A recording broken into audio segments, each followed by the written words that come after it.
Hey everybody, I'm Paulie G. Welcome back to the Paulie G Show, coming to you live from high atop Mount Georgia.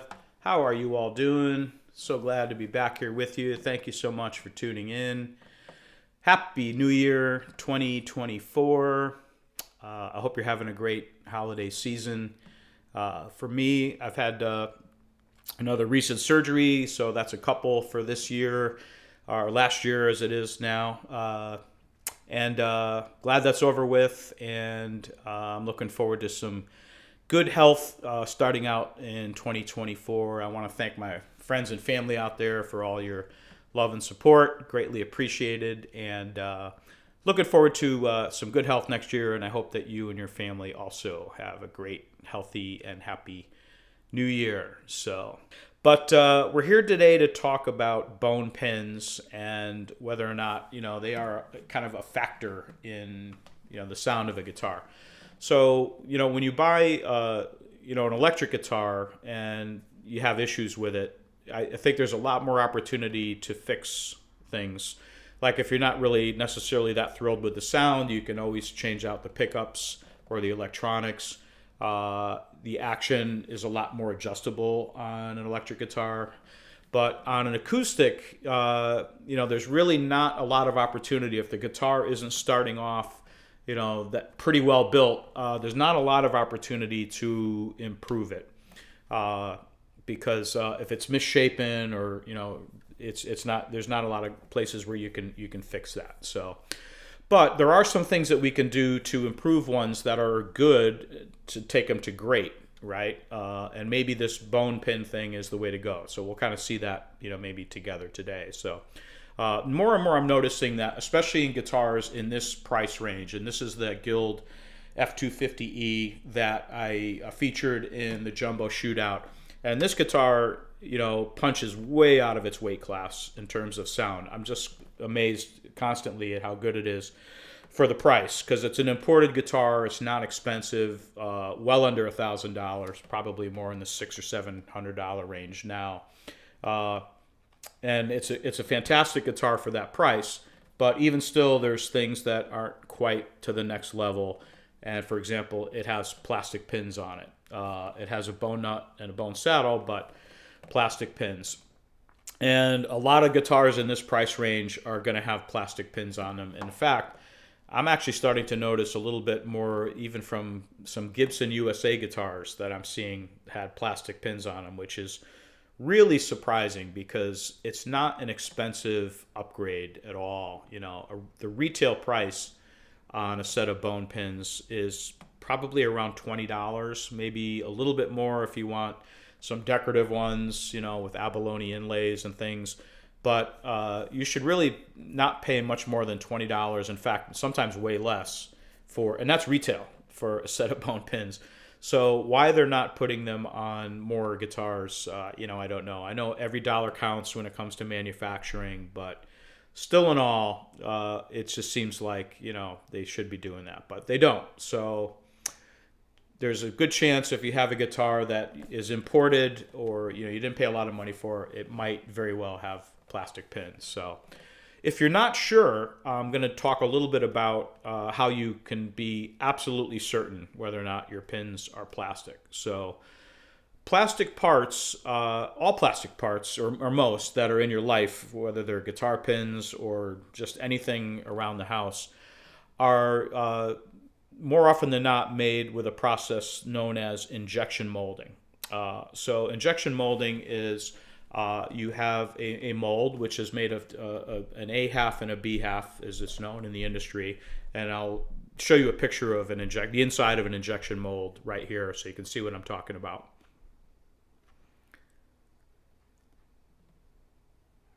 Okay, so those two halves come together, and then molten plastic, which is usually melts around 600 or 700 degrees Fahrenheit, is injected into that cavity.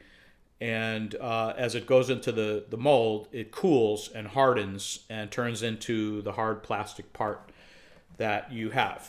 In this case, a guitar, a bridge pin. Now, when those two halves come together, there's a mark that's left, and it's called the parting line. That's where the two halves come together. And it's unmistakable. Any molded part is going to have some level of a parting line on it. And bridge pins are no exception. So if the next time you do a string change on your guitars, it's an opportunity to take a very close look. If you're a little older like me, you might need to put your cheater glasses on or a magnifying glass or something, because the parting line can be pretty small if it's a really good mold. But nevertheless, there will be one there. And here's a photograph of the parting line on a guitar pin right here.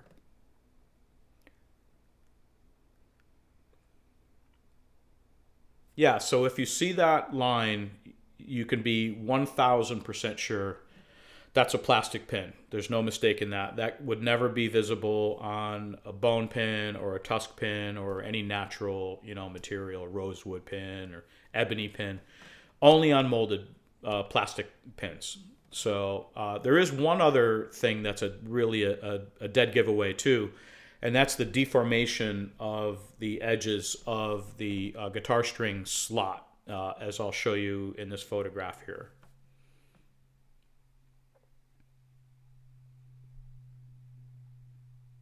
So when you see that deformation, that's, again, 100%, that's a plastic pin. A natural material won't deform like that. A bone pin might chip or break, but it will definitely not, deform the way, or bend the way a plastic part, might. So those two things, if you see either or both of those, chances are you'll see a little bit of both.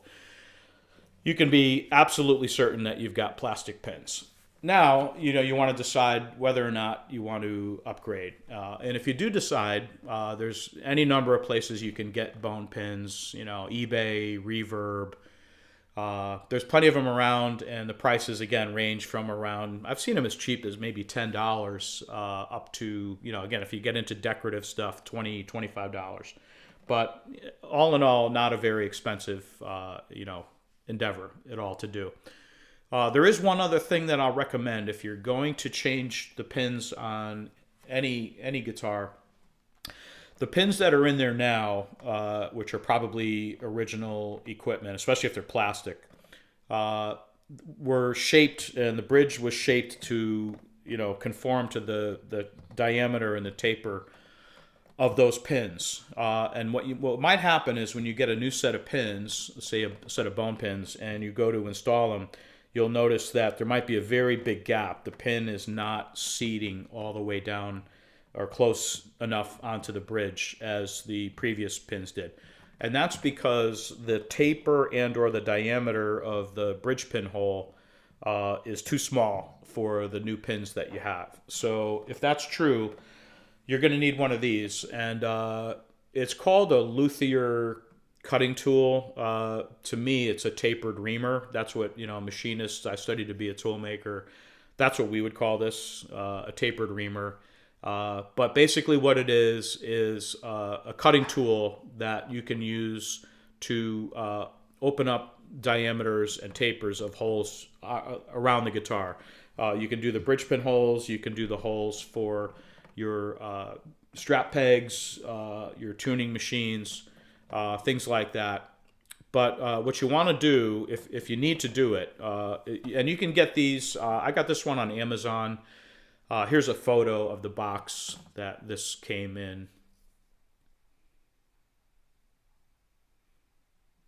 Pretty sure I paid around $25 or so on Amazon for this.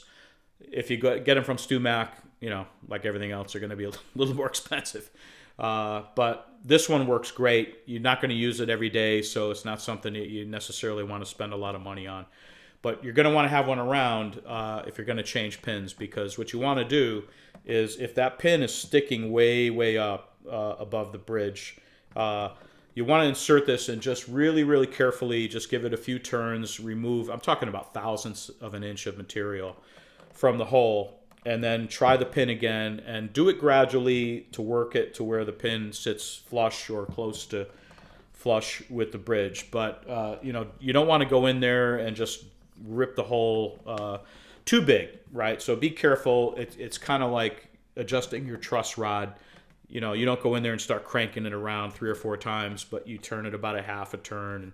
see if that's enough, and if not, you do a little more. Same with this. Just give it a couple of turns, remove a few chips. You'll see the chips start to gather in the flutes of the reamer, and try the pin until you get them to where they're all seated, pretty flush. So that's something that you're going to want to have around if you're going to start getting into stuff like this. So anyway, so what I want to do now is I like this guitar so much, and I've been really looking forward to doing an upgrade to the bone pins and to see whether or not we are actually, effectuating an improvement in the quality of the sound. It already sounds great, so if it sounds even better, then I'm even going to be more thrilled with it. So, but we'll judge this together, because what I'm going to do is I'll do a little bit of playing with the plastic pins, real simple stuff. I'll just do some open cowboy chords, or money. I like to call them money chords,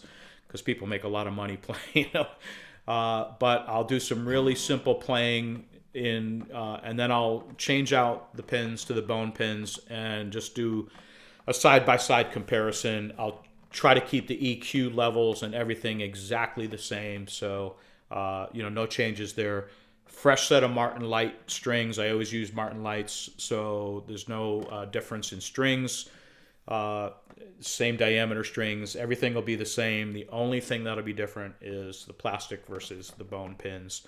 And I will, again, do my best to EQ it exactly the same. So anyway, let's hear what that sounds like, and then I hope you'll leave a comment and tell me what you think, whether or not this is worth it. So here we go.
Okay, so there you have it. A little comparison between plastic and bone pins. What do you think? Did you hear any difference?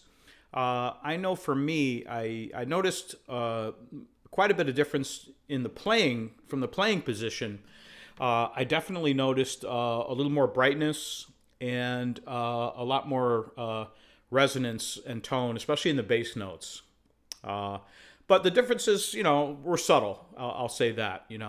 This guitar sounds great either way.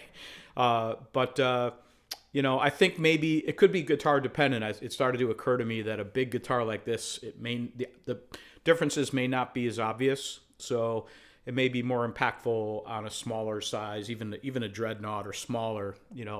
But I'd be very interested to hear your opinion on it, and I do hope that this information was helpful if you're thinking about looking at your guitar and examining it for bone pins and making a switch. But I value your opinion very much, so please leave a comment. And I just want to thank you all for tuning in. And until next time, I just want to wish you all a very happy and healthy 2024. So we'll see you next time. Thank you.